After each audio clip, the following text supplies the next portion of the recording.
No ar, a minha voz, a sua voz, a nossa voz, a voz do médico. Roda a vinheta, Flávio.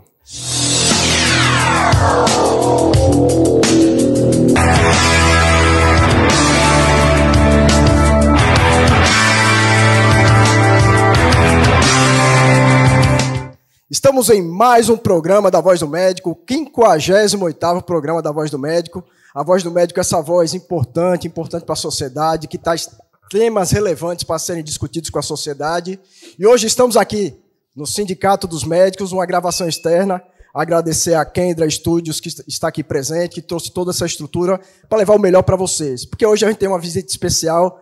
Antes de apresentar a nossa visita especial, apresentar também os convidados de hoje, que estão aqui justamente para participar desse diálogo, desse debate, dessa sabatina, enfim, vai ser um diálogo fraterno com a candidata à Prefeitura de Aracaju. Mas antes de apresentar a nossa candidata, já falei, mas antes vou apresentar nossos convidados. Primeiro, eu sou Elton Monteiro, presidente do Sindicato dos Médicos.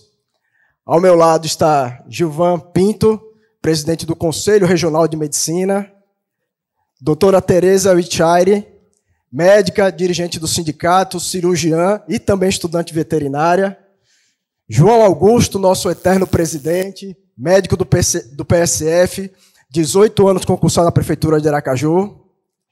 Do outro lado, nós temos Agemiro Macedo, vice-presidente do Sindicato dos Médicos, médico do PSF, pediatra lá do Hospital de Itabaiana. Temos doutora Ana Jovina, médica pediatra, professora, conselheira do Conselho Regional de Medicina, conselheira do Conselho Federal de Medicina e membro da Sociedade Sergipana de Pediatria. Gilmara Batista, médica, infectologista do Hospital USE, João Alves, também médica do Centro de Especialidades Médicas de Aracaju, infectologista, trabalha lá na DST. Hugo Jardelino, médico, dirigente do sindicato, médico emergencista, lá do Fernando Franco. Quantos anos de concursado já? 17 anos de concursado. Vocês todos sejam bem-vindos. Uma salva de palmas para nossos convidados, Flávio.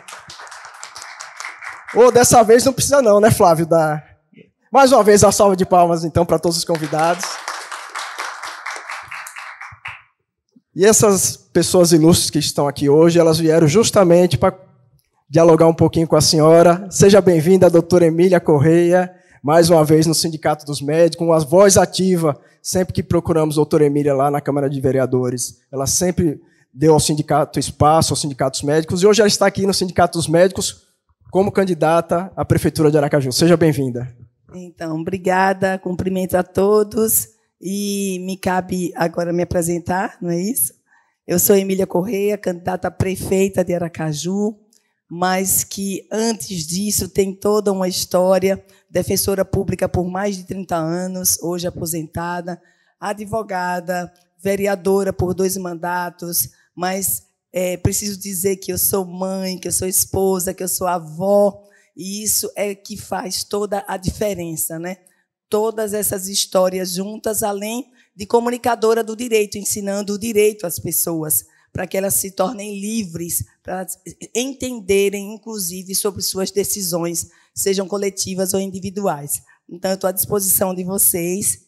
Aqui eu me sinto muito bem, eu tenho aprendido muito sobre todas as dificuldades, ouvindo os médicos, ouvindo os usuários da saúde municipal, da saúde pública, e isso faz uma diferença e nos faz acertar mais. Então, aqui estou de novo para poder também estar respondendo e tirando qualquer dúvida. Seja muito bem-vinda, Emília. Falar em ensinar, né? Hoje é 15 de outubro. Parabéns a todos os professores. Nossos pais nos ensinam a caminhar, mas os professores nos ensinam a voar. Então, parabéns a todos os professores. E estamos aqui, não é à toa, os colegas médicos aqui, todos com a camisa do Outubro Branco, uma relevante campanha orquestrada por Márcia, não por Agemiro. O Outubro Branco, um mês de conscientização, valorização e respeito ao médico.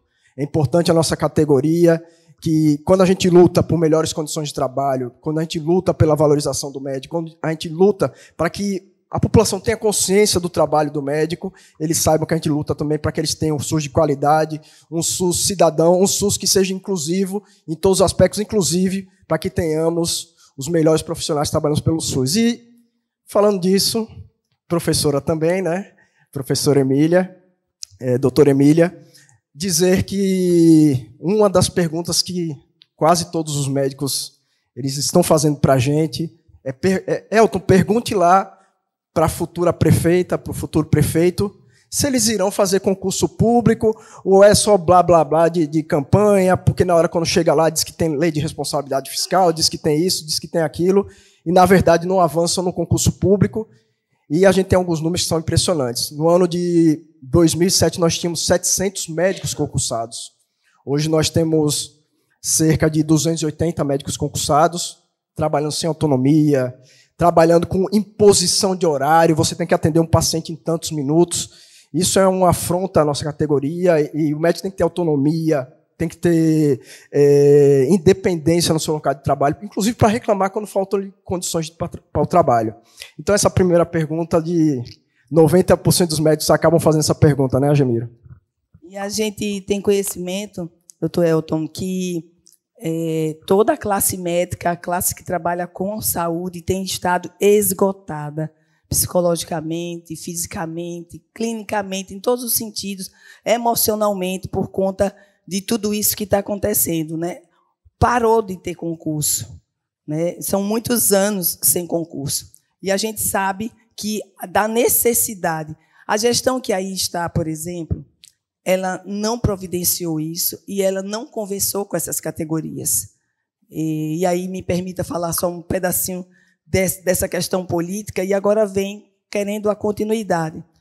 O concurso a gente já vem defendendo como vereadora no Legislativo, que é o que eu sou ainda, né? A partir de janeiro, eu serei ou prefeita, ou advogada, ou mãe, ou esposa, se não for prefeita.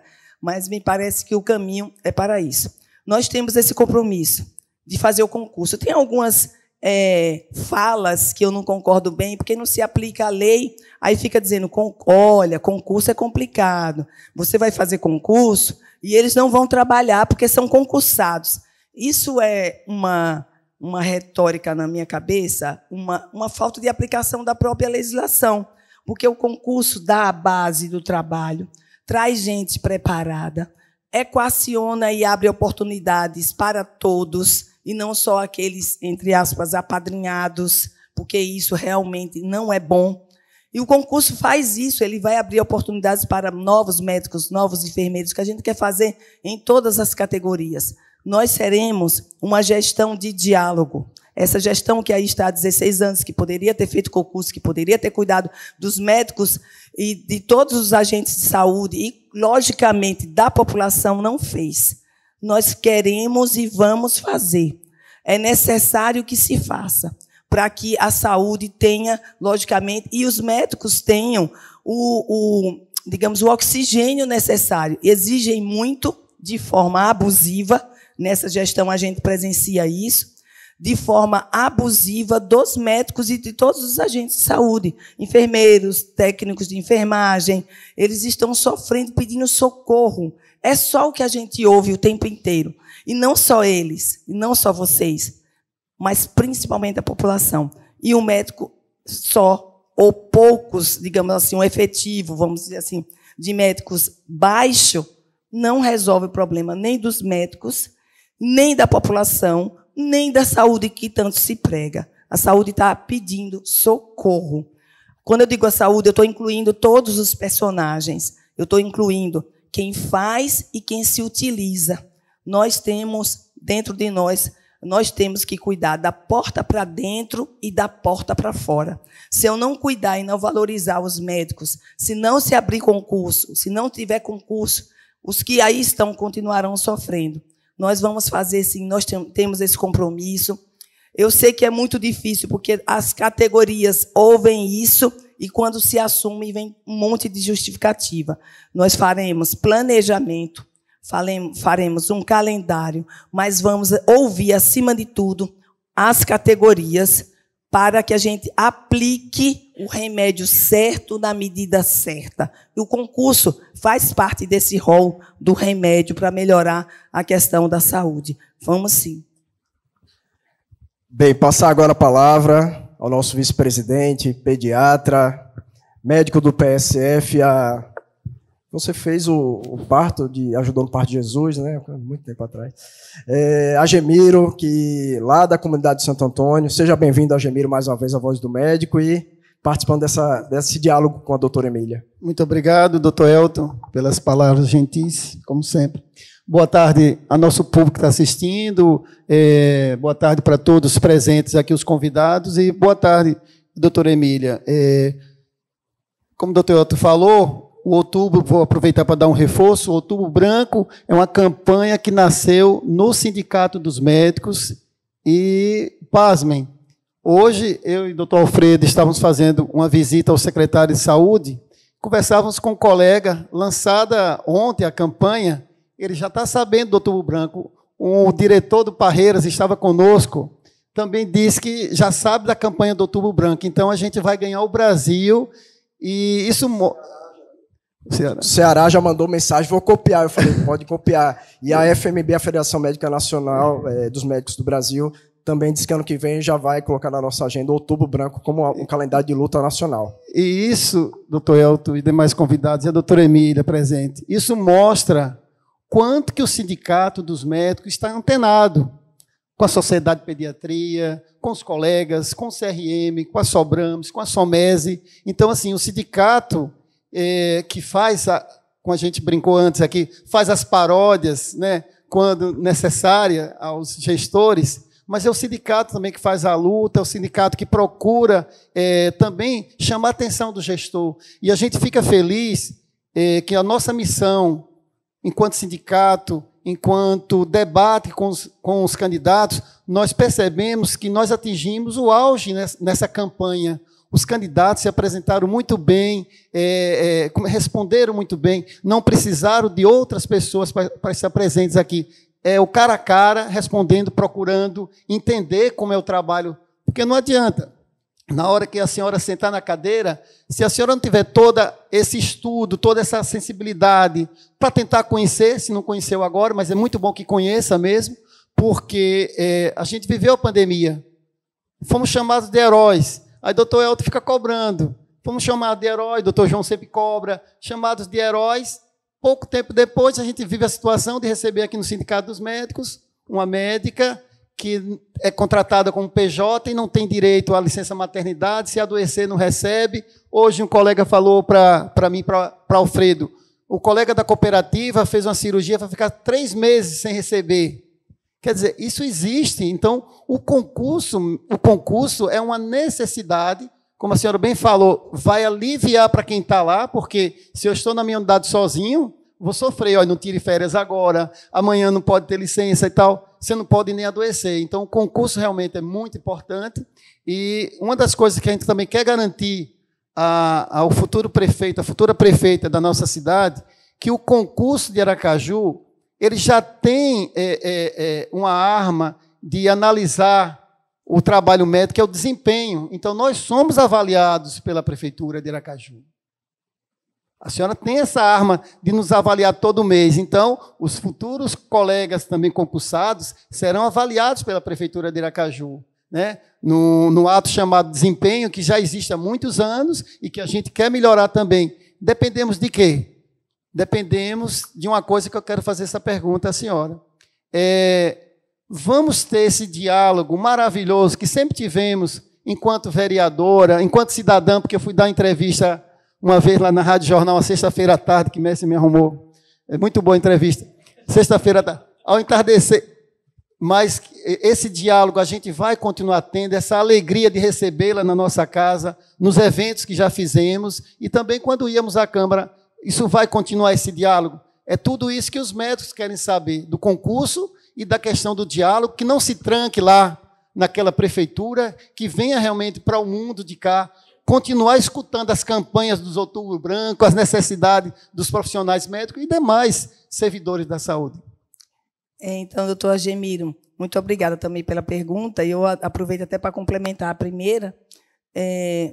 Eu não quero me perder de mim. Até aqui eu não me perdi de mim. Então, eu vou precisar ouvir, eu vou precisar desse diálogo. São muitos anos de trabalho assim, né? Como assistido da Defensoria, eu não pedia para alguém atender, né? Porque eu podia pedir para alguém atender e depois me passava o relato e eu ia e aplicava o remédio jurídico adequado. Só que eu fazia questão de atender para olhar, para sentir, para perguntar, talvez aquilo que viesse para mim e talvez não fosse para o assessor. Então, com certeza, já respondendo aí, eu vou me manter dialogando, que eu acho que é o melhor caminho para acertar mais, porque a gente não sabe tudo e está muito longe de saber tudo. Eu não sou médica, por exemplo, né? E vão exigir de mim, por exemplo, que eu saiba de tudo, mas eu vou estar cercada das pessoas que estão vivendo e vivenciando para a gente acertar mais.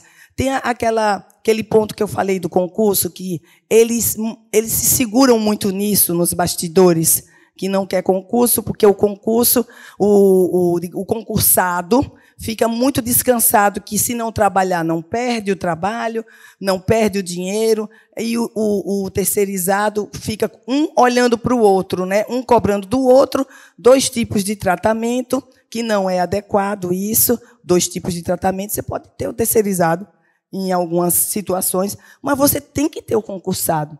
Ah, mas o concursado dá problema. É porque não se aplica a lei. O que é que diz a lei quando uma pessoa não está fazendo, não cumprindo suas funções? Procedimento disciplinar. A pessoa não está trabalhando, não está funcionando, está fazendo aquele jogo de está fazendo de conta. Um procedimento disciplinar já chama atenção para os outros que estão com a mesma intenção de não funcionar. E a gente precisa de um Aracaju funcionando, a gente precisa de uma saúde funcionando, e esse diálogo é muito importante. Eu também estarei atenta, não só para fazer o concurso, mas também para que, quando aquele concursado se achar no direito de simplesmente não fazer, não demonstrar o serviço que é necessário, o qual ele foi concursado, aprovado para trabalhar, a gente também aplicar a regra, não por perseguição, mas é o chamamento do feito à ordem, e até como medida exemplar para que os outros não seguem por aí, porque prejudica, inclusive, a pauta dos concurseiros, do concurso, que é muito mais do que isso, né? Então, a gente vai manter, sim, esse diálogo. É no diálogo que a gente vai se aperfeiçoando, é no diálogo que a gente vai acertando mais. Tem sido assim comigo, como vereadora, como defensora, como comunicadora, e tem que ser como prefeita, como executivo, que a hora que eu tenho de executar tudo o que eu cobrei é agora, com a caneta na mão. Porque, senão, com certeza, do mesmo jeito que o povo está me levando, o povo vai me convidar, por favor, retire-se, né? E a gente quer fazer o nosso papel. É aquele senso de responsabilidade que a gente traz, que a gente vai levar para a prefeitura. Eu tenho dito algumas coisas nesse sentido, e na hora que eu começar a me perder, certamente vai ser ruim, primeiro para mim, mas muito mais para a população, e eu não quero isso. Então, vamos dialogar, vamos conversar, vamos trocar ideia. Eu preciso ouvir vocês para que a gente possa acertar mais. Obrigado, doutora Emília. Agora, passar para doutor Gilvan, presidente do Conselho Regional de Medicina. Doutor Gilvan, seja bem-vindo mais uma vez, sindicatos médicos, Conselho Regional de Medicina, nesse diálogo permanente. O senhor seja sempre bem-vindo, mas, mais uma vez, bem-vindo aqui aos sindicatos médicos. Muito obrigado pelo mais um convite, né? E nós somos parceiros, e vocês a mesma coisa no Conselho. Eu queria fazer, ao invés de fazer perguntas, doutora Emília, só fazer uma observação rápida, e para não ser repetitivo. Nós temos a questão da saúde do Estado e do município muito ruim. Nós somos campeões no que não presta. Nós somos campeões de sífilis neonatal, né? Somos campeões de sífilis congênita, somos campeões de mortalidade infantil, nós somos campeões de mortalidade neonatal, mortalidade materna, ou seja, nós somos campeões de tudo que não presta. em relação à saúde. E o que a gente observa nisso tudo é simplesmente falta de gestão. Falta de gestão. Então, o que eu desejo, a senhora sendo eleita, invista pesado no saneamento básico. Valorize o trabalho do médico, na proteção do médico no seu ambiente de trabalho. O médico trabalha nas unidades, não tem um guarda nos postos de saúde para proteger o atendimento do médico e a população. Não tem um policial num posto de saúde. As unidades, sem condições adequadas de trabalho, o que é danoso para o médico e para a população, porque tudo que é danoso para o médico é danoso para a população. A falta de segurança para o médico prejudica o paciente, porque ele também vai ser agredido, não é só o médico. Então, as unidades sem segurança para o profissional, sem condições adequadas de trabalho. Nós temos pouquíssimos pediatras nas unidades básicas, pouquíssimos, estão querendo extinguir a pediatria, mas não tem nenhum político que leve o seu filho para ser atendido pelo clínico. Todos levam para ser atendido pelo pediatra, mas no SUS tem que ser atendido pelo clínico. E aí vem o acompanhamento da mortalidade, a questão da mortalidade materna, também não tem obstetra para fazer acompanhamento de gestante de alto risco nos postos de saúde, são poucos os que têm. Então, e isso tudo não funcionando, o que é que acontece? Aí a assistência secundária lota e a assistência terciária mais ainda. E se gasta muito mais ainda. E com êxitos graves em relação ao desfecho do quadro clínico das pacientes. Então, quanto mais se investe desde o saneamento básico para cima, menos efeitos vai ter danosos na população e vai gastar menos. Vai sobrar mais dinheiro para trabalhar. Né? Então, essa visão que eu queria deixar essas observações aqui, é o que aflige o médico no dia a dia. Né? É inadmissível você ter no PSF profissionais como pessoa jurídica. É inadmissível isso. Né? Você ter uma médica que não tem direito à licença maternidade. Então, isso é uma coisa inconcebível. E aí nós somos heróis. Nós somos heróis. Realmente nós somos heróis. Porque nós continuamos apesar de tudo isso. Então, a senhora terá, sendo eleita, essa oportunidade de ter essa parceria. Nós não queremos definir política de governo.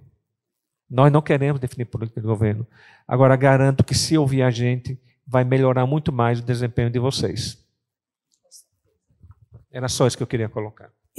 Eu agradeço demais, inclusive, esses dados, né, de ser campeão de tanta coisa ruim para todos, é revelador, porque nós estamos numa gestão ainda que são 16 anos que dava para ter minimizado muitas coisas em várias áreas, principalmente a saúde. Tem pesquisa Quali que o maior grito da população é a saúde. As pessoas pedem socorro. Eu fico impressionada com aqueles postos de saúde, até a estrutura deles, a cor, a arrumação, o zelo, não se tem, né? E aquilo ali reflete também no emocional da pessoa. Quando você chega, quando você vai a um médico, as pessoas que têm condição, que de escolher o seu médico, o seu especialista, o consultório, quando a gente vai, não está se sentindo bem, chega num ambiente acolhedor, sóbrio, bonito mesmo, que tenha zelo, que tenha limpeza, você já se sente acolhido sem nem ninguém acolher. Então, é tudo o contrário que a gente vê. Isso só aumenta a doença das pessoas e, principalmente, da classe que cuida, porque vê tudo, tem a solução e não tem a estrutura de trabalho devida. Então, isso, doutor Giovanni, que o senhor me passa, eu quero levar como, assim, isso não vai se apagar. Eu tenho visto tantas demandas e eu fico pedindo, meu Deus, a cidade está tão cheia de demandas. Mas isso não é surpresa para mim, porque como vereadora eu já estava vendo. Mas aí, de vez por outra, eu estou trabalhando numa campanha majoritária. Aí eu já me transporto para aquela cadeira e vai dizer, como vai ser? Aí, na mesma hora, vem a resposta, vai ser. porque a gente vai distribuir com técnicos. E eu não quero simplesmente técnicos. Eu quero técnicos que tenham sensibilidade com o humano, com as pessoas. Porque o técnico, sendo só técnico, ele pode nos ajudar, mas ele nos atrapalha também. Porque a técnica pode, na cabeça dele, ser mais importante que as pessoas. Tem que haver uma sincronia nisso e está dentro do que o senhor coloca. E se assim não for, que eu nem chegue, ou então que eu desapareça, no bom sentido que eu quero dizer, porque eu tenho muita vontade de fazer. E de fazer para a população. Não é fazer para mim. Eu não estou pensando nas próximas eleições. Eu não estou. Eu estou pensando nas próximas gerações. É para elas que eu quero trabalhar. É para isso que eu quero estar como executivo, se for o caso. Então, isso que o senhor falou é mais um termômetro confirmado nosso. Obrigada. Obrigado. Antes de passar para a nossa próxima convidada, agradecer a presença dos colegas médicos aqui presentes, doutora Moema, doutor Eduardo, quem mais? Doutor Sévolo está aqui presente também. Alfredinho está ali também, um abraço, Alfredo. Se a gente for falar todos, a gente não sai daqui hoje, viu? Doutora Débora ali. Sintam todos abraçados e agradecer a presença de todos aqui, viu?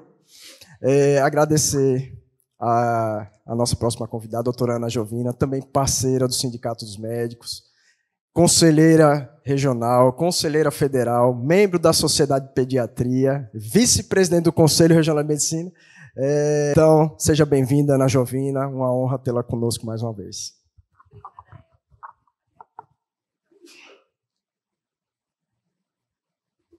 Obrigada, Elton. A gente está muito feliz em estar aqui. Como representante de entidade médica, é um evento realizado por uma entidade médica, que é parceira da Sociedade de Pediatria, do Conselho Regional de Medicina, e a gente sabe que a união faz a força e faz as coisas acontecerem, né? Então, trazer o candidato para cá, para debater com a gente, para mostrar que a entidade médica não é um inimigo, que as entidades médicas são parceiros. Habitualmente, os governantes veem a gente, enquanto entidade, porque a gente cobra. Mas a gente cobra e leva soluções. Mas nós não estamos cobrando a pessoa física que está lá. A gente está cobrando a instituição. E nós estamos lá para isso. A gente foi eleito para isso, né? Então, como o doutor Gilvan já começou, doutora Emília, primeiro, parabéns à senhora pela bonita vitória. Que Deus ilumine seu caminho. É muito feliz ver a mulher aí na frente, a mulher no comando, a sensibilidade feminina no comando. E como o doutor Gilvan já passou, já começou a conversar, uma coisa que tem nos preocupado muito, enquanto pediatra, como o Conselho está muito bem representado, eu vou falar enquanto Sociedade Sergipana de Pediatria. Como pediatra, uma coisa que tem nos angustiado muito são os índices, os indicadores relacionados à saúde da infância e do adolescente. Então, Sergipe, hoje, detém a segunda maior mortalidade infantil do Brasil. Perdemos para Alagoas, que é aqui do lado da gente, que sempre teve uma das maiores mortalidades no Brasil. E Aracaju, apesar de ter uma mortalidade um coeficiente de mortalidade um pouco menor do que o Sergipe como um todo, Sergipe está em torno de 17, o coeficiente de mortalidade, Aracaju está em torno de 16, mas ainda é muito superior à taxa de mortalidade infantil do Brasil, que oscila em torno de 12 a 13. Então, 18 crianças morrem no nosso estado antes de completar 1 ano de idade. Já foi pior? Já. Mas já foi melhor também. Nós já tivemos taxas melhores, tanto em Sergipe como em Aracaju. E o pior é que a gente sabe que 60% dessa mortalidade deve-se a causas evitáveis por ações relacionadas à gestação, parto, feto e recém-nascido. Então, não são todas as causas evitáveis, não. São evitáveis com ações relacionadas à saúde da gestante, do feto e do recém-nascido. Como o doutor Gilvan falou também, o pediatra ele foi retirado da saúde pública brasileira. A gente hoje, enquanto professora de universidade, a gente forma residentes para entregar a iniciativa privada. E isso dói muito no coração da gente, porque os especialistas em pediatria, aqueles que estudaram para promover saúde, para prevenir doença, orientando a alimentação, vacina, eles foram retirados do serviço público de saúde. E os estudos mostram que quando você é atendido em uma unidade de referência ou por um profissional de referência, a chance de você ter sucesso é muito maior. está no programa de governo da senhora inserir aquele profissional que escolheu, que estudou, que se especializou em atender a criança e o adolescente? Na atenção básica, que a gente investindo na atenção básica, a gente vai evitar que os hospitais secundários lotem, que as unidades terciárias e secundárias lotem, a gente vai demandar menos exames e a gente vai promover não só a saúde da infância. Promovendo a saúde da infância, a gente entrega à sociedade um capital social muito. Uma criança que foi saudável, que é saudável, será um adulto saudável, terá filhos saudáveis. Então, o futuro está na saúde da infância. Então, nós poderemos contar com pediatras na atenção básica, fazendo a puericultura, o segmento da criança saudável, e não só como matriciador, não só como especialistas. Doutora Ana Giovina, primeiro eu preciso dizer à senhora assim, que nessa campanha tem uma coisa muito linda acontecendo exatamente em relação às crianças. E é outra coisa que me toca muito, porque as crianças têm vindo muito para mim. Muito, de forma espontânea. Né? A Sara está ali hoje. O pai disse que ela veio aqui porque eu estaria aqui. E tem acontecido isso de montão. E eu, quando olho para elas, eu fico pensando, quando elas vêm para mim, eu fico pensando na saúde daquela criança, como é que ela está sendo cuidada? Como é que ela está sendo cuidada? Porque são várias idades, né? Bebê e tal, a fase que passa para ser criança, o bebê que vai ser criança, que vai ser adolescente, que vai ser adulto. Aí eu fico sempre pensando em duas coisas, quando eu as vejo, na saúde e na educação dela. Quem está cuidando disso? Como é que os pais estão? Vem um monte de perguntas na minha cabeça, né? E aí eu vejo a nossa responsabilidade. Então, eu quero estar, sim, investindo nisso, para que as faixas etárias, para que o desenvolvimento já assegure menos trabalho, menos problemas para aquela criança e para a população como um todo. Né? É aquilo, se você cuidar do comecinho, na educação, se você cuidar do comecinho, que é creche, que vai ter desenvolvimento motor, que vai ter socialização, se você cuidar do comecinho da saúde, com o leite materno daquela criança, desenvolver isso na mãe, desenvolver isso já vai gerando um cidadão lá na frente mais saudável. A gente quer, sim, tem esse compromisso. E uma das coisas que, como a senhora já falou aí, que é o desespero das famílias e das mães. Não se encontra pediatra mais. A pediatria desapareceu mesmo da questão do funcionamento da saúde pública municipal. Eu vou falar da municipal, mas também, logicamente, serve para estadual e tal. E isso é um desespero. Um neuropediatra é uma coisa raríssima. Isso está prejudicando a todos. Eu quero e tenho esse compromisso. E tenho esse compromisso junto com vocês. Porque é aquilo que eu falei, né? Vai cobrar? Vai. E eu digo isso como uma vereadora opositora, né, que eu faço parte da oposição desde sempre. Eu sempre disse isso. Se o gestor for inteligente, se o gestor não tiver essas questiúnculas políticas, quem ele vai atender? Vai atender o vereador de oposição, vai atender o da situação, e vai atender muito mais, quem sabe, o da oposição. Porque ali é um chamamento, é um grito que aquela pessoa está falando da fila que está. Se eu atendo, eu beneficio aquela coletividade e eu evito problemas, inclusive políticos. Você acaba silenciando porque foi atendido. Mas você não tem que fazer por isso, tem que fazer pela população. Então, essa cobrança, eu quero que vocês tenham mesmo, por conta das várias demandas da cidade. Porque aí a gente vai fazendo um checklist. Né? Eu quero fazer um checklist. O programa de governo, que eu chamo o nosso programa de solução, não deixa de ser uma lista imensa de coisas que nós queremos cumprir, e a partir do momento que você tomar posse, você vai começar a fazer o checklist. Fiz, e esse aqui tem que dar manutenção, e dentro da saúde não vai ser diferente. Né? Então, eu preciso... Esse compromisso tem que acontecer para a gente gerar saúde de verdade, que é onde começa, é ali na infância. E a gente precisa dos pediatras, do neuropediatra. Eu quero atraí-los para a questão de concurso. Os especialistas, nós estamos sem especialistas. Como é que a gente vai ajudar a saúde de uma população se a população não encontra especialista nenhum? Nas UBSs, você não encontra, você não tem. Mas por que não tem? Porque não tem valorização, não tem respeito. Por isso que o Outubro Branco aí, essa luta de vocês, ela é de muita importância para a categoria. Aí a gente pode imaginar assim, só para a categoria? Não, para nós que somos pacientes, para os usuários, né, do serviço público, da saúde pública. Então, pode contar com a gente e pode cobrar.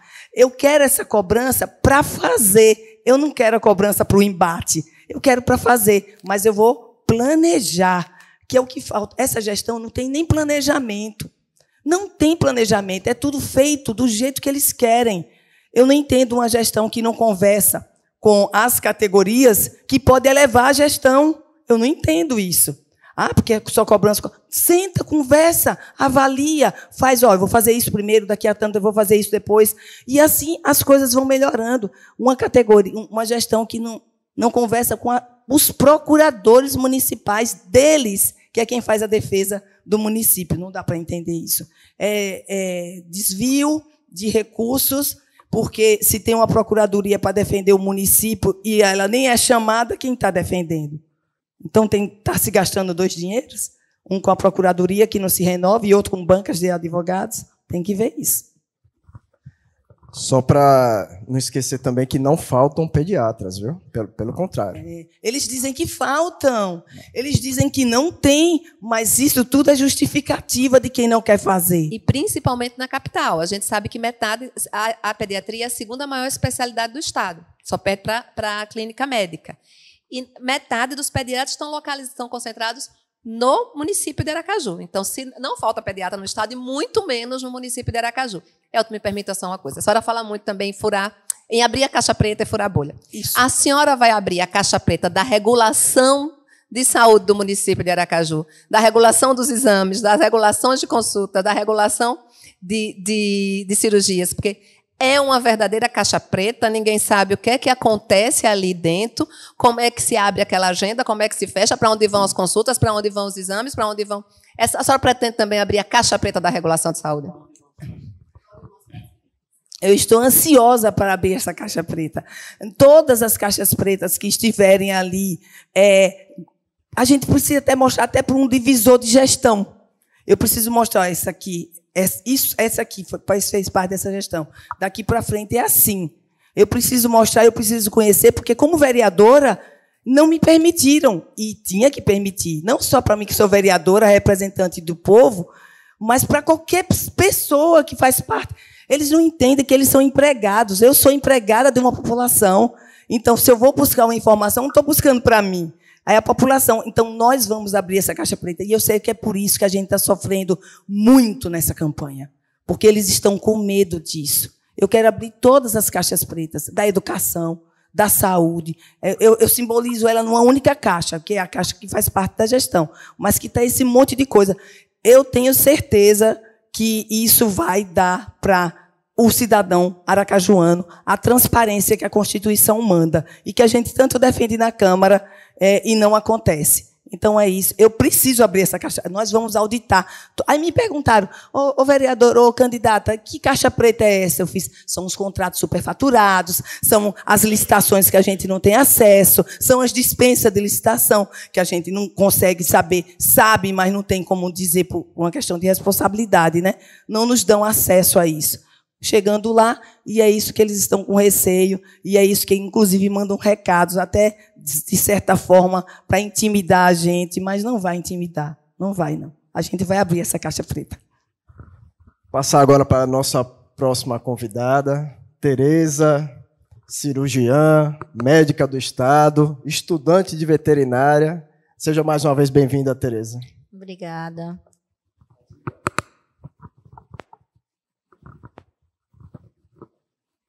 Alô? Não.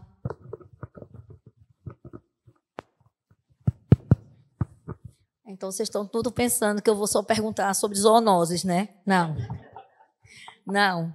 Eu também, mas não só isso.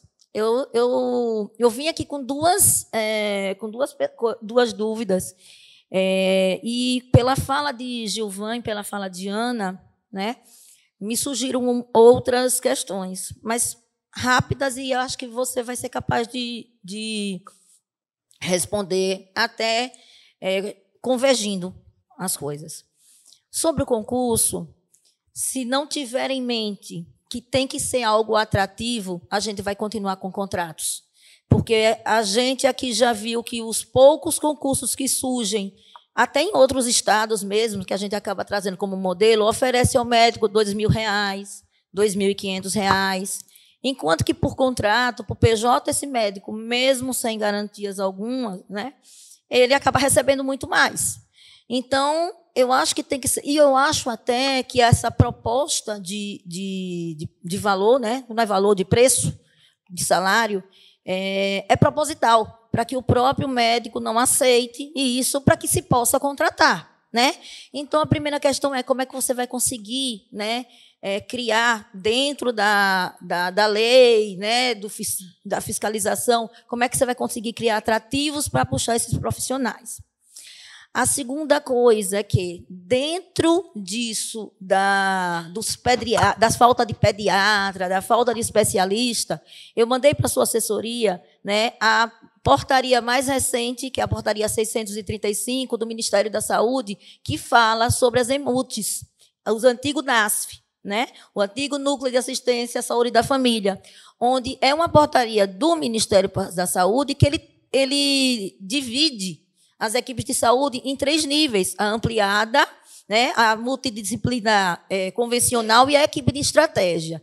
E dentro dessa portaria, você já tem recursos, através dessa portaria, para contratar para as áreas específicas o pediatra, o endocrinologista, o cardiologista e, inclusive, o médico veterinário, que entra na minha terceira pergunta, do combate das zoonoses, né?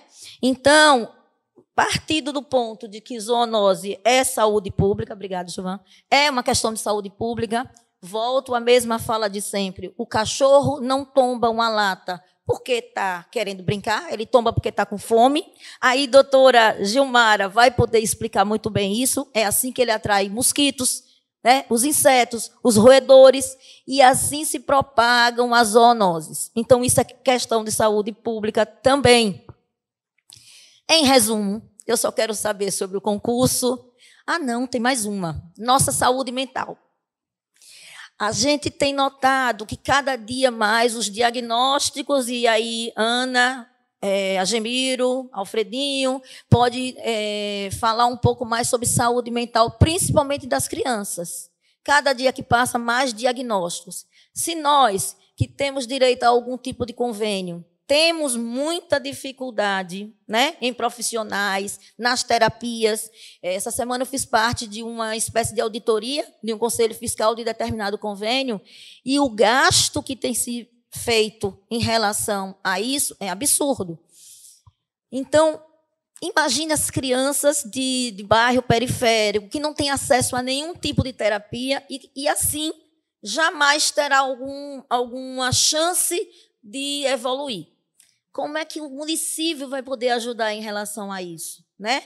Porque está mais precoce isso de ser visto em crianças. Tem adultos também. Eu descobri recentemente que eu tenho TDAH. Para mim, isso era uma coisa de família. Todo mundo é hiperativo na minha família. Mas não é assim, né? As crianças hoje têm outros tipos, e aí as pediatras podem falar melhor. Saúde mental. Doutora, hoje, se um adulto, em um convênio, que tenha convênio hoje, tentar suicídio dentro do hospital, para que hospital vai levar? Nós não temos, nem no particular. Aqui a gente tem o Hospital São José, que dá aquele primeiro atendimento, né? Mas não existe uma coisa de atendimento real ao paciente que precise de atendimento de psiquiátrico, de um neuropediatra, uma espécie de clínica para isso. Clínica que eu falo é um centro de especialidade que tem as terapias que precisam, né, que aquelas crianças possam ter menor prejuízo no futuro. Fui bem delonga, porém, Eu acho que eu consegui botar assim algumas coisas principais, tá? Obrigada também, doutora Tereza. Eu fui anotando aqui as coisas que você ia falando. No caso dos médicos, dos valores, né? Quando o concurso coloca aqueles vencimentos de 2, 3, isso não atrai. É isso que a gente vai... o que a gente tem de informação, que a gente vai ter realmente quando chegar lá e essas caixas pretas forem sendo abertas, por que as coisas não aconteceram? Eu respondi ao candidato no debate que eu tenho a minha proposta de congelar o IPTU 2 anos, 2025 e 2026. Mas eu não fiz isso de forma irresponsável. Eu busquei os técnicos, aqueles que trabalham com cálculos, os tributaristas, para a gente saber se era possível. Eu busquei em outras cidades se isso já estava acontecendo. É possível fazer. Então, quando ele me perguntou como é que a senhora vai fazer tantas coisas que a senhora diz no seu plano de governo, renunciando receita, porque vai fazer isso, vai fazer aquilo outro. Aí eu respondi a ele, muito fácil, candidato, é só não desviar recursos. É simples assim. Ele ficou branco na hora. Porque quando eu disse isso, o que a gente sabe é que não falta dinheiro. Não falta dinheiro para a educação, para a saúde. O que falta é gestão. E o que tem são desvios. Então, não tem como bater essa conta, não vai chegar na população, só chega para eles e para os escolhidos deles, né? Então, a gente vai rever tudo isso para, na hora de um concurso, no edital, colocar coisas que atraiam esses médicos. E aí, logicamente, vai começar... eles vão olhar os vencimentos, porque eles vão saber a carga horária, eles vão fazer... A vida deles vai estar ali dentro daquele edital. Eles vão se identificar, eles vão aceitar ou eles não vão aceitar. Mas a gente precisa gerar um atrativo. E a gente sabe que isso é um atrativo, até porque a carga é muito pesada para quem verdadeiramente é vocacionado, é responsável, né? Então, a gente vai começar por aí, para que a gente estabeleça um edital que atraia realmente para que as coisas aconteçam em todas as áreas. A gente falou aqui da falta de especialistas na saúde pública municipal. Como é que a gente vai ter esses especialistas? Eu entendo que por aí. Aí você colocou também que existe uma portaria, não é isso? Que se recomenda, inclusive, que se estabelece outros valores, outros formatos. Eu não recebi essa portaria. Chegou a enviar, mandou para... pronto. Aracaju não tem nenhuma transparência. Eu não cheguei a ver. Então, ali, a minha assessora ali já está passando, que não existe nenhum tipo de transparência para a gente buscar realmente aqueles valores ali. Eles fazem tudo de um jeito que, por mais que a gente fale, fica parecendo, eles dizem... Aí eles usam da retórica que é discurso de oposição.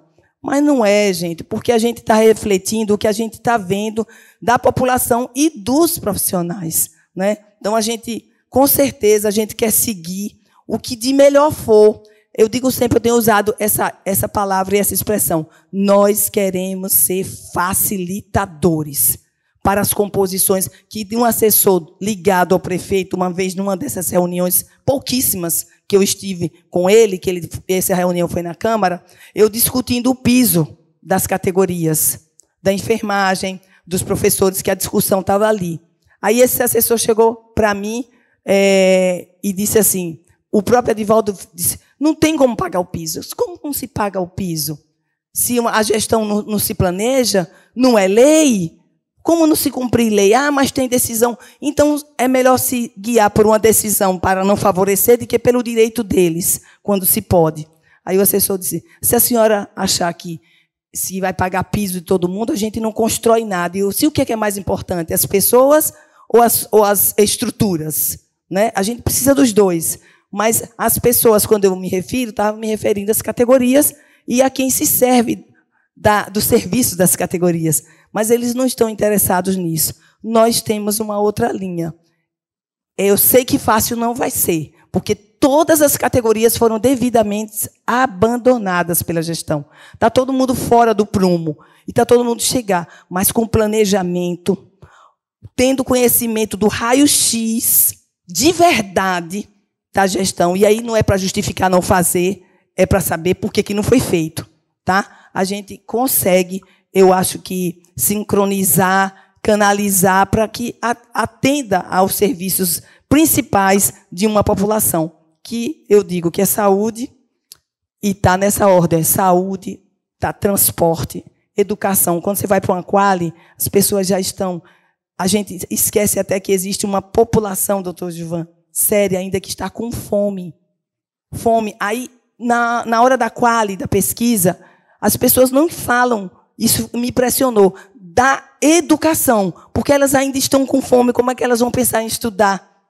Muitas vezes. Como é que a mãe vai pensar? Veja que coisa, mas é saúde, é transporte, é educação, que não tem funcionado, e é o dia a dia, minuto a minuto, da população. É isso, é a saúde. Então, tem a outra coisa, a questão da zoonose. Com certeza, nós vamos ter um cuidado adequado para aquilo ali. Aplicar o que é necessário, porque está dentro do sistema de saúde pública, sim. Tudo que se refere, e para quem não entende isso, que às vezes não liga para os bichinhos, né?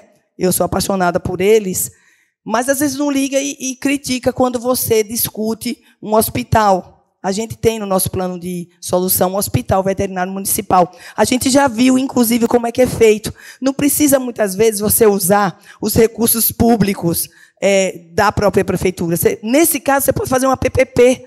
Não altera, você tem, existe, muito bem feito, inclusive, com creches, com hospital veterinário, com escolas, né, se precisar construir, porque demora muito, e PPPs, muitas vezes, você resolve. Creches sendo construída em Brasília, em São Paulo, no prazo, creches municipais, em PPPs, com toda a qualidade de imobiliário, com toda aquela necessidade que as crianças precisam para desenvolver. Em 3 meses, eles entregam com mobiliário e tudo, para começar a diminuir essa fila que a gente tanto quer diminuir, como a fila da saúde também. Conversando com Eduardo Amorim, Eduardo passa sempre para a gente as filas. Quantas filas a população tem encontrado? É a fila da consulta? É a fila do exame? É a fila do resultado do exame? É a fila do especialista? É a fila do tratamento, que às vezes é um tratamento ou uma cirurgia.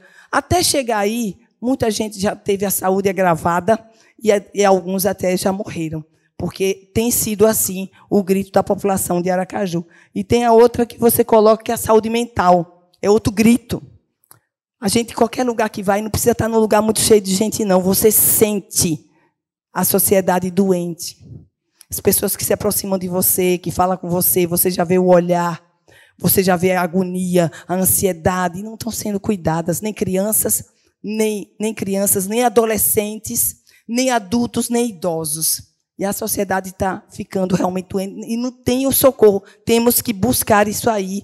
Temos meta para isso aí também, da saúde mental. Mas tudo isso passa por vocês, passa pela valorização, passa pela oportunidade do concurso, porque senão a gente não vai levar essa contraprestação para a população que está adoecendo. E a gente tem esse interesse. Por isso que, ao invés de sermos situação e oposição, eu quero ser parceira.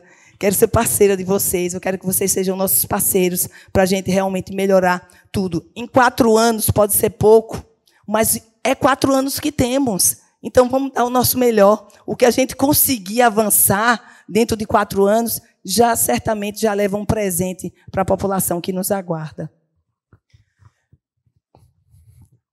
Agora passar para a doutora Gilmara Batista, médica infectologista, médica do USE, médica da Prefeitura de Aracaju, do SEMAR, uma guerreira que na pandemia não teve sossego. Seja bem-vinda mais uma vez ao sindicato, Gilmara. Obrigada, boa tarde a todos.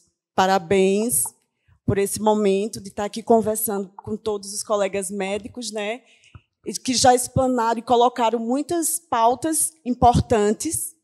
E vou estender, falar um pouquinho sobre a questão das especialidades, que é uma grande dificuldade. Sou especialista da prefeitura E, durante a pandemia, o serviço que todo é referenciado para o SEMAR foi totalmente desestruturado pela situação pontual da pandemia, né, que todos foram direcionados para o tratamento da Covid, mas as doenças e os problemas não deixaram de existir. Eu trabalho no serviço de referência de HIV e STs, o serviço não parou, e a gente tem um número de pacientes bastante elevados. Hoje a gente tem mais de 7.000 pacientes que vivem com HIV, e lá hoje a gente só tem 6 médicos especialistas. E o número de pacientes que chegam aos serviços é, em média, 60 pacientes por mês. E não há como fechar essa conta, essa bomba vai estourar a qualquer momento.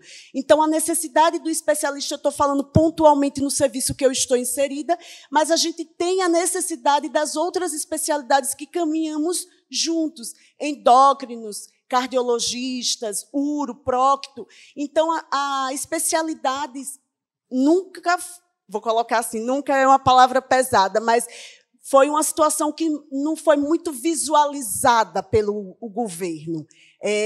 A especialidade sempre fica terceirizada. E isso eu acho que é um ponto que a gente precisa, porque o paciente está na UBS, vai ser atendido, mas tem demandas que vai chegar para a especialidade que precisa, e esse paciente termina tendo que pagar a consulta, porque o acesso está difícil.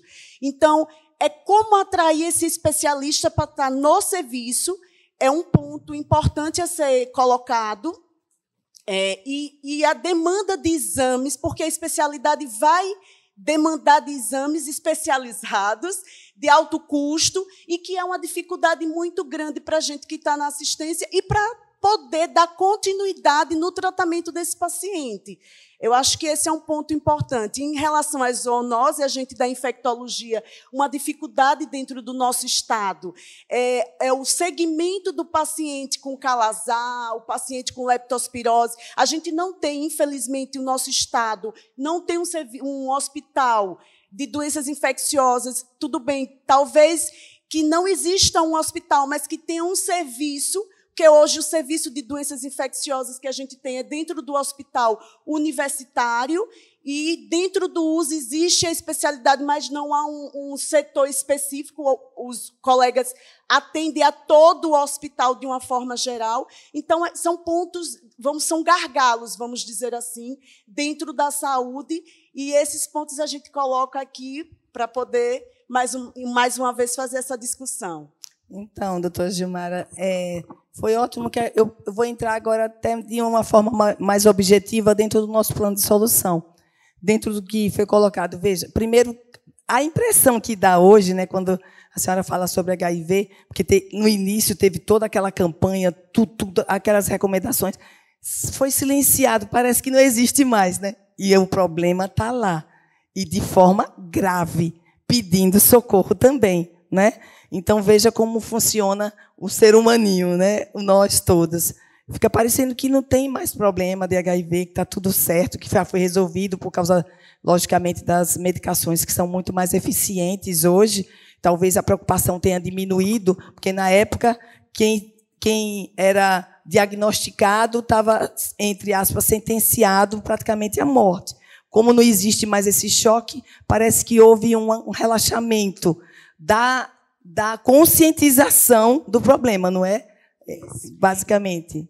Então, é importante falar que a gente precisa trabalhar em cima da prevenção. Da prevenção. Porque o que acontece hoje? Os nossos números mostram que o maior número de pacientes são pacientes jovens, estão entre 17 a 35 anos, portador de uma doença crônica, que vai exigir um acompanhamento contínuo. Então, a gente tem que trabalhar em cima do processo educacional da população de uma forma geral, mas esse paciente vai precisar de uma continuidade de assistência. Ele hoje tem sobrevida, tem qualidade de vida, mas precisa ter garantido essa assistência com qualidade, com todos os dispositivos para lhe dar essa continuidade. Continuidade, exatamente.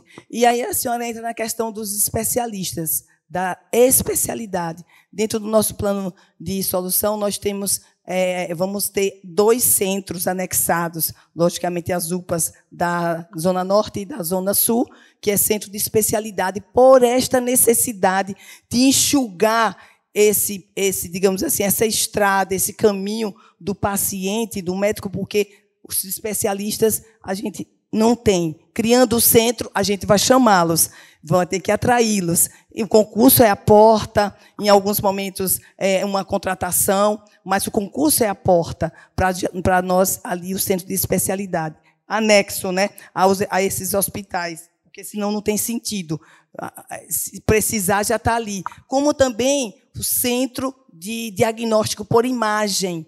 Precisamos ter, e vamos ter um também, na Zona Norte e na Zona Sul. Vamos construir o hospital na Zona de Expansão, que é uma comunidade que sofre muito, porque fica distante de tudo, não tem assistência, muitas vezes não tem um posto de saúde, não tem um hospital e nenhum deslocamento, com essa falta de mobilidade da nossa cidade, do trânsito, às vezes, eles, dependendo da situação, fica bem complicado.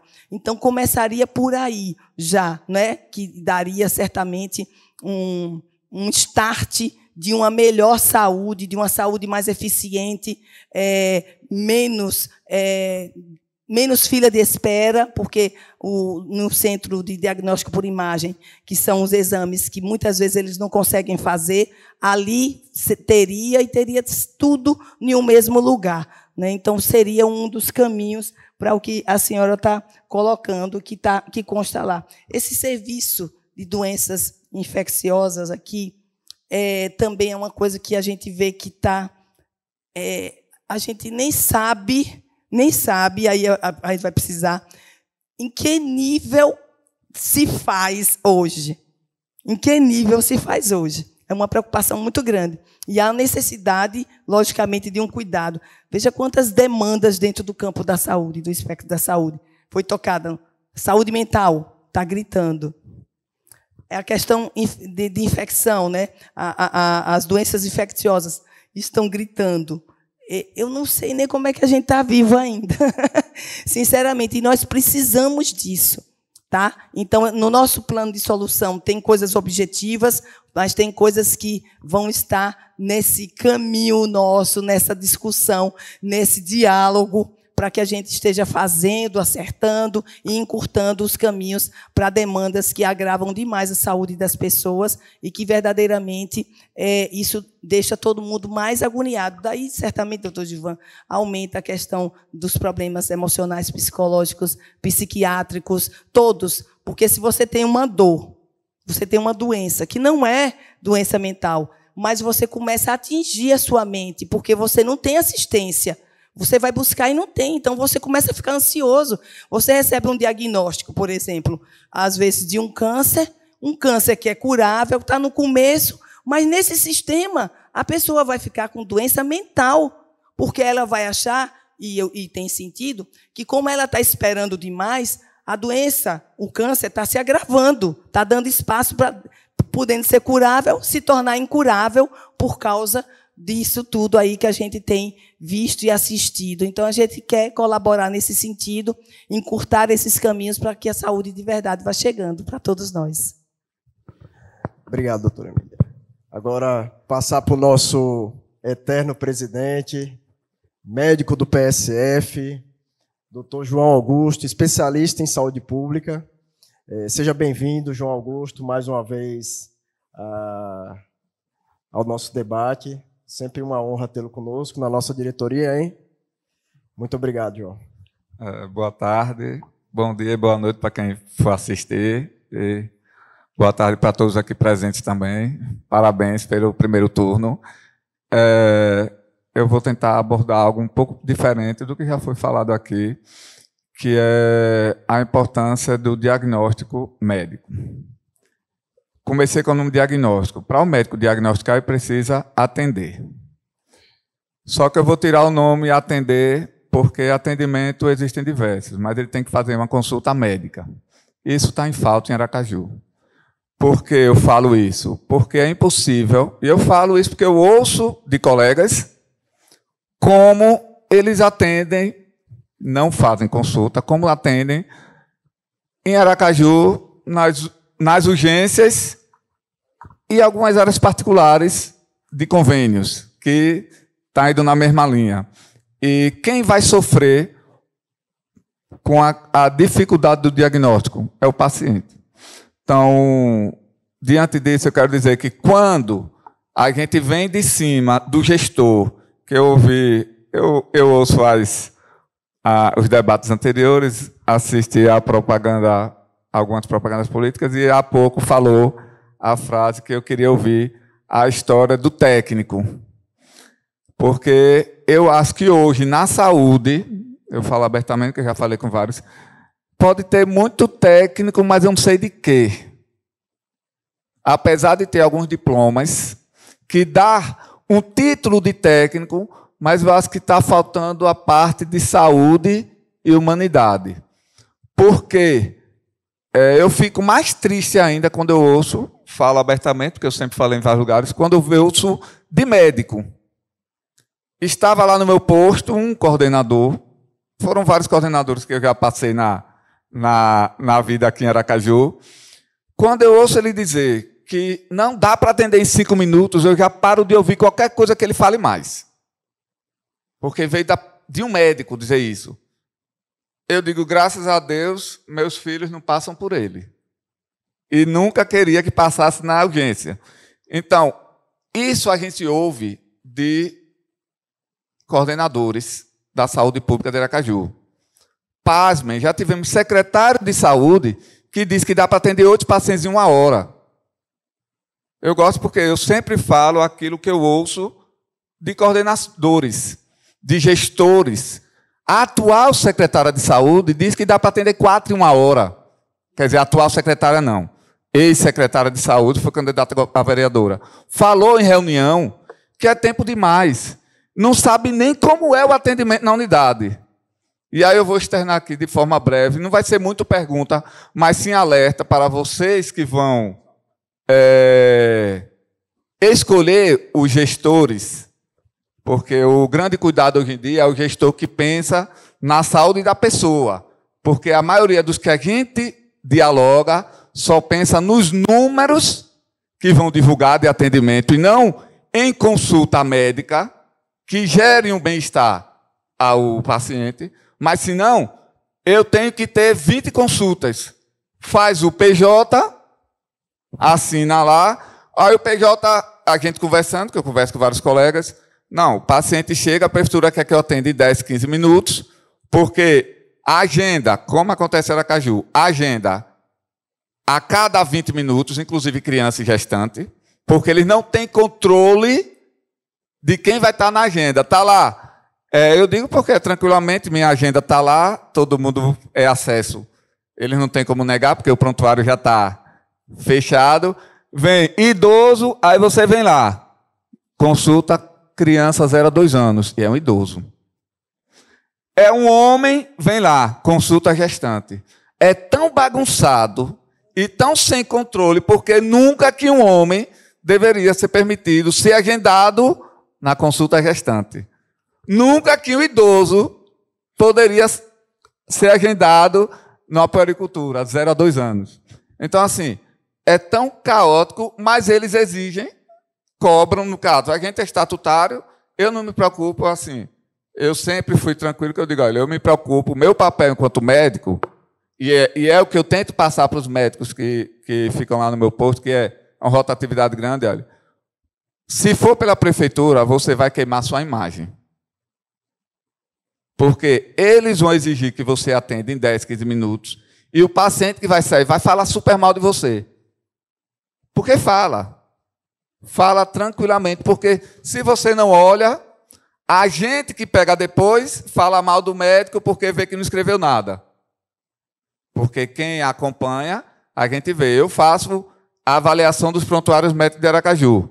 Se você me perguntasse há 15 anos atrás, quando a gente conseguiu, 15, 13, 14 anos, quando a gente conseguiu essa lei do desempenho, que a gente embutiu o prontuário médico ser avaliado, a maioria dos médicos nem escrevia. Por que não escrevia? Porque o gestor lá atrás era 10 a 15.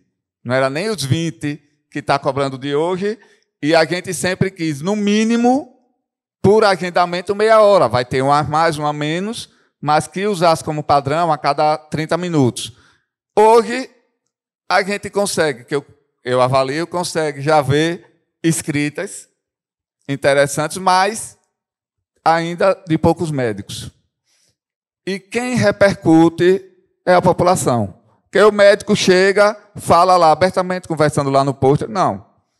Eu já chego para o paciente e digo, olha, a prefeitura só quer, inclusive tem médico que bota até no grupo dos gestores. Dizendo, não, eu pergunto, olha, você só tem 10 minutos, escolha a prioridade do seu problema. Depois você marca outra e aí vai. É assim, é nesse nível que está. E quem sofre a consequência desse tipo de atendimento? É só a população. Porque o médico ele vai continuar ganhando o seu salário. É inevitável, porque ele está lá fazendo o que o gestor. Mas o gestor está feliz porque ele está com um número que eu não sei para que serve esse número. Porque, enquanto saúde pública eu estudei, não veicule nada, porque existem resultados a serem apresentados.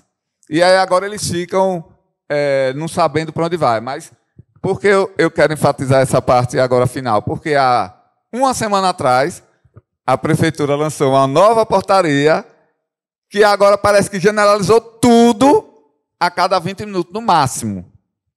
No máximo. Então, o atendimento chega.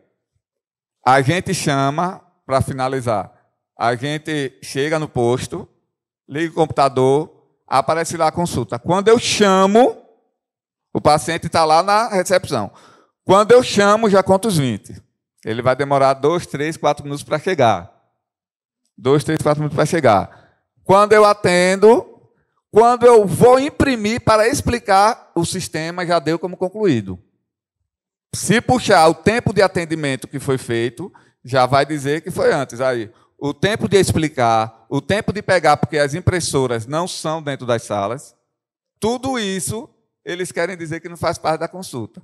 E, para finalizar, a resposta básica que eles disseram para a gente é: não, a gente só está agendando. Você atende se quiser.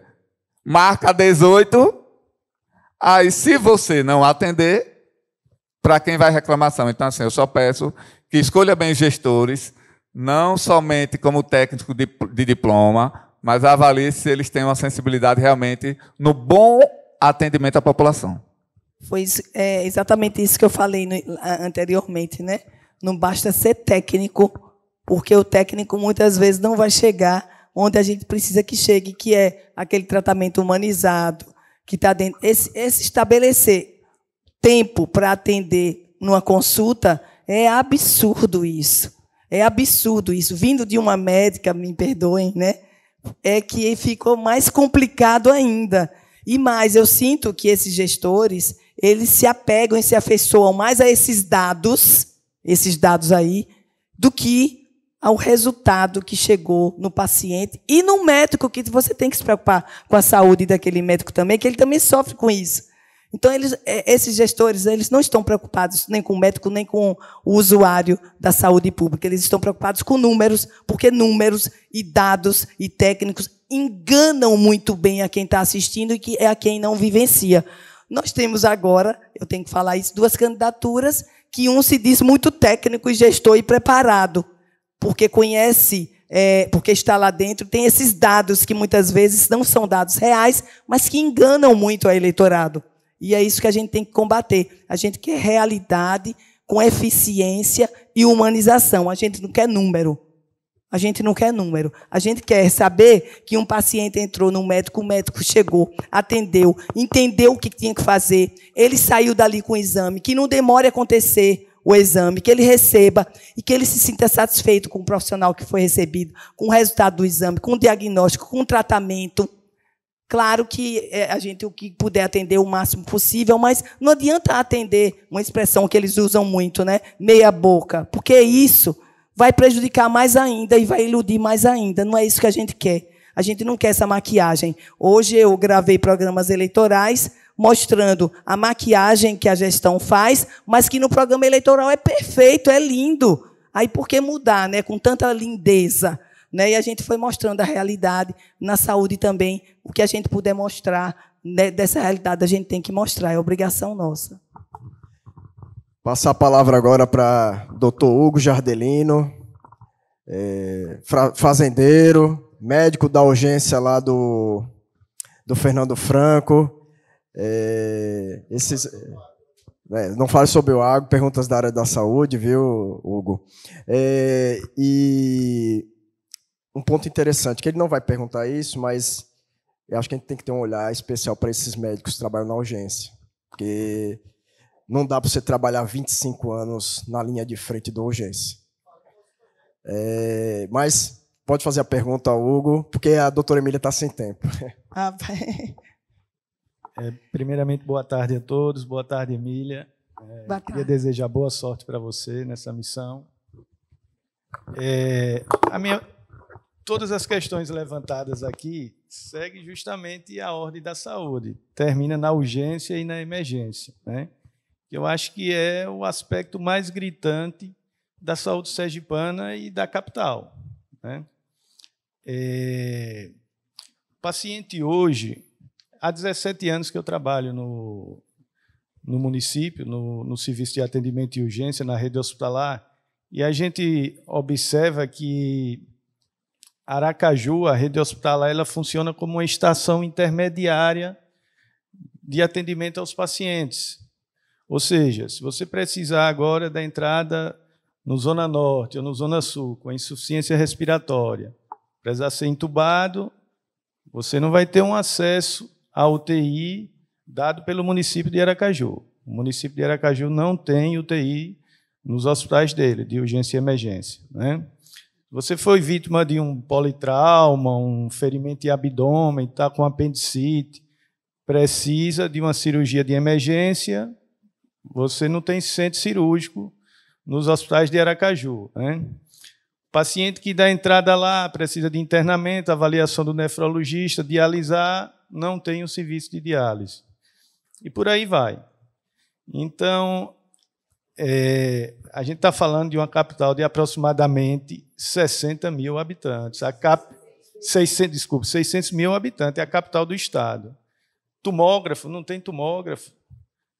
O paciente chega na urgência com a dor de cabeça que não melhora, você precisa tomografar para fazer um diagnóstico diferencial, precisa da avaliação do neurologista, não tem.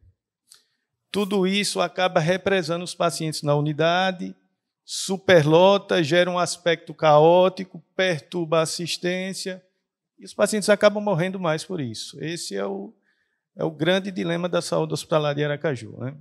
Então, a minha pergunta é, dentro do programa da senhora, a senhora contempla a criação de um hospital municipal com estrutura mais robusta de tratamento dos pacientes graves, com UTI, tomógrafo, suporte de especialidades?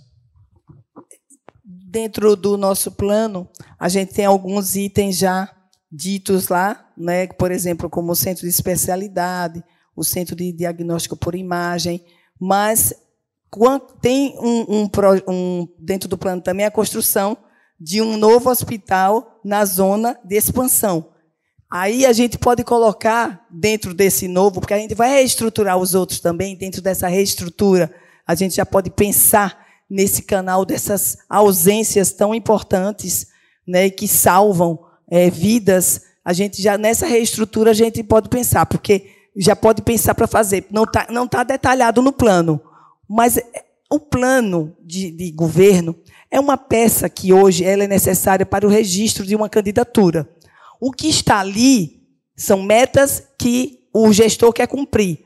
Mas o que não está, a gente pode fazer sim, não tem nenhuma, digamos assim, recomendação que proíba isso. Pelo contrário, é até melhor, né? Não está e fez. E o que está, procura fazer. A gente vai buscar, digamos assim, essa qualificação de saúde o máximo possível, através, inclusive, não falta dinheiro, também de recursos vindo de emendas, para que a gente possa qualificar e minimizar esse problema. Porque só de ouvir, a gente levando uma informação dessa, por exemplo, eu quero depois até que anote, porque pode me servir como dentro do debate, que a gente leve como uma informação de fonte fidedigna. Porque quando a gente leva, eles dizem que eles questionam. Quando a gente fala deles, a gente está mentindo. E quando questiona, está entendendo? Quando a gente questiona o plano deles e a forma de fazer, é como se a gente estivesse mentindo. E quando a gente fala, eles ficam duvidando da fonte. Porque eles gostam muito de dados. Dados é suporte para enganar, para mentir, para iludir. E muitas vezes não se faz. Então, dentro desse rol que coloca, é assustador. Eu quero levar essa fala em algum momento do debate, se couber, né? Porque, às vezes, o debate você se prepara para uma coisa e vem outra. E vem outra. Aí, poxa, nem tocaram nisso, eu nem toquei nisso. Então, eu quero inserir falas, porque aí vem de fontes que vivencia e que sabe, que conhece, que tem a experiência, sabe? Essa qualificação. E, com certeza, a gente quer atingir. E a gente vai buscar atingir para que a gente minimize problemas da saúde na vida do aracajuano e da aracajuana. Minha voz, olha. Agemiro, tem alguma coisa a falar? Porque eu vou passar para a Agemiro, porque a Agemiro às vezes faz uma outra palestra. Você tem alguma coisa a falar, Agemiro, para concluir o debate? Não, doutor Elton, eu só quero agradecer a sua presença aqui, doutora Emília, e perceba que aqui, antes do início do debate, dessas perguntas, a senhora estava assim, né, estou aqui para responder sobre a saúde, né, não sou médica, sobre o direito, então, mas perceba que aqui é uma mesa, essa mesa redonda da saúde, cada pergunta que fizemos e outras que, pelo tempo, outros colegas aqui presentes não podem perguntar, cada pergunta tentando representar algum setor da saúde, tentando, nesse espaço curto de 1 hora, discutir anos de saúde, de atraso, né? Combinando com essa belíssima pergunta de doutor Hugo, que está na urgência daqui de Aracaju. E, doutor Hugo, eu e Elton, durante a pandemia, eu sempre gosto de lembrar, doutor Gilvan primeiro nos convidou no dia 17 de março, no início da pandemia, um sábado, nós estávamos reunidos no Conselho Regional de Medicina, discutindo como seria a pandemia. Eu, doutor Elton, no dia 1º, em pleno feriado, esse amigão ligou para mim, vamos visitar. Visitamos a unidade de saúde do Nestor Piva lá, um espaço grande que não havia UTI, não havia nada lá, um espaço subaproveitado. Fomos para o Zona Sul e lá os colegas dizendo que lá o SAMU leva os pacientes para lá, e chega lá, está entregue. Aqui é porta de entrada, a prefeitura, um técnico diz que é porta de entrada, eu estou te entregando, imagina como é que fica esse colega lá. O colega lá ficou preocupado, perturbado, e a gente vê doutor Hugo, e para dizer mais um pouquinho, aqui no sindicato, doutor Elton pensou uma solução para os médicos que já estão há muitos anos, 17 anos na urgência, que mais adiante a gente faça um projeto que a gente consiga colocar parte da carga horária dele na urgência, esses médicos já têm 15, 20 anos de trabalho na urgência, e parte da carga horária no ambulatório. Não é para abonar ninguém, é para trabalhar. Agora, que consiga, isso talvez, desde que eles topem, aceitem, e entendam que a necessidade e a sensibilidade também da gestora. Então, assim, são soluções que surgem aqui e que podemos oferecer mais. Isso aqui só foi a ponta do iceberg da saúde, né? Muito mais a gente tem para oferecer. Agora, é preciso aquilo que eu te perguntei e aquilo que os colegas médicos desejam, diálogo. Através do diálogo, a gente pode oferecer mais. Se não fosse o diálogo, a senhora não estaria aqui. Parabéns pela vitória. Obrigada, mas, assim, dizer que quando eu sentei aqui, que eu falei, eu vou ouvir os médicos, né? As pessoas... Eu não sou médica, eu sou advogada. O que eu quis dizer é que quando a gente se coloca e se dispõe a disputar um cargo majoritário, eletivo, então o lado de lá, ou o lado da oposição, ou quem está contra, exige de nós conhecimentos técnicos em todas as áreas. E seria enganar a população se a gente dissesse que tem conhecimento da engenharia, da economia, da medicina, da arquitetura. Seria enganar, seria realmente ludibriar, como a gente vê que alguns querem passar isso. E a gente vai levar a experiência de vida, de responsabilidade, a experiência de cumprir leis, mesmo que a lei estabelece, vamos fazer. A lei não estabelece se é bom, porque direito é bom senso, vamos aplicar. Então, é desse jeito, a gente nem vai precisar muito de legislação, a gente sabe o que deve fazer. Né? Então, quando eu quis colocar, foi exatamente isso. E o conhecimento da área da medicina, ele é vasto por demais. E a gente precisa de vocês exatamente para acertar, porque tem uma população inteira esperando. E espera do gestor, que espera dos médicos, que esperam dos engenheiros, dos odontólogos, que esperam dos advogados, e a gente quer levar tudo isso para eles. Né? Tudo isso aqui existe por causa da população. Essa é uma convicção minha, não é retórica. Eu venho de uma formação de defensora pública e eu sei da necessidade dessas pessoas. E com relação à vitória do primeiro turno, que vocês estão me parabenizando, eu parabenizo o povo corajoso e independente de Aracaju. É um eleitorado diferenciado, doutor Gilvan. É um eleitorado diferenciado, de independência e de entendimento das velhas práticas, e eles estão realmente excluindo. Né? Por isso que a gente está vivendo um momento, esses dias, muito delicado. Eles estão se sentindo ameaçados de perder e de a gente realmente furar essa bolha do sistemão, que pegou tudo que eu tenho falado, eles replicam e grudou na população. Por onde a gente passa, me cobram a caixa preta e furar a bolha do sistemão. Eu disse, não sou eu que vou fazer isso, são vocês que vão fazer isso. Quando vocês fizerem, vocês me darão a caneta e a gente aí já furou sim a bolha e vai abrir a caixa preta, né? Mas precisa que vocês façam primeiro através do voto. É isso, eu agradeço muito essa oportunidade.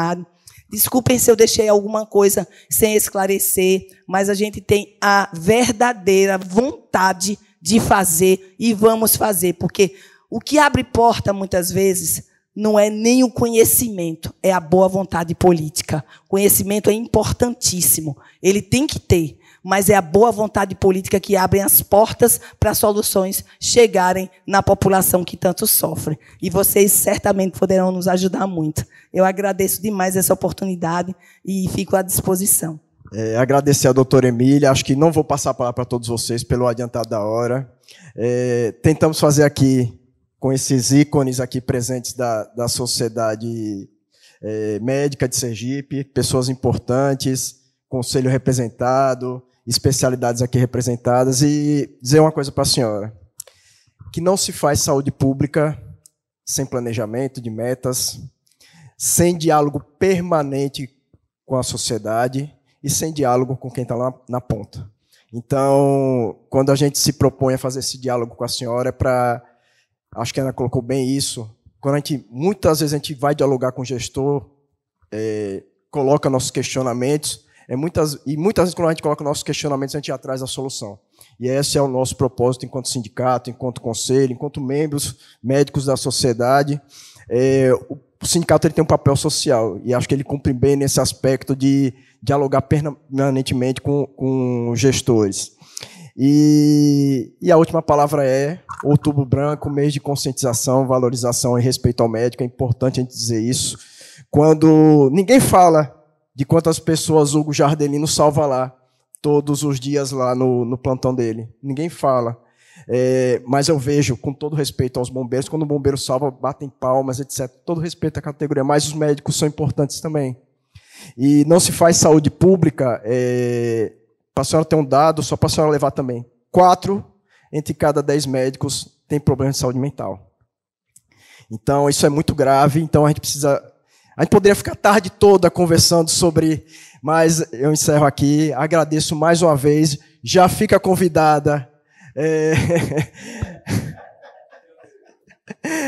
para o 18 de outubro. Para o 18 de outubro, teremos uma missa aqui logo cedo, agradecendo a Deus pelo dom de ser um instrumento dele aqui na Terra para salvar vidas, aliviar a dor, curar as pessoas. E também é um dia também da gente colocar a realidade da medicina sergipana, da medicina brasileira aqui, e a gente vai fazer também um protesto aqui. Muito obrigado por a senhora ter vindo, e é sempre uma honra, e eu repito isso, como vereadora sempre nos recebeu muito bem, e como prefeita espero e tenho certeza que não vai deixar de dialogar conosco. Muito obrigado. Que Deus abençoe muito a vida de vocês, viu? Vocês são referências, eu tenho certeza, para todos nós. Parabéns. Uma salva de palmas para a doutora Emília. Muito obrigado e até a próxima, né, pessoal? Tchau.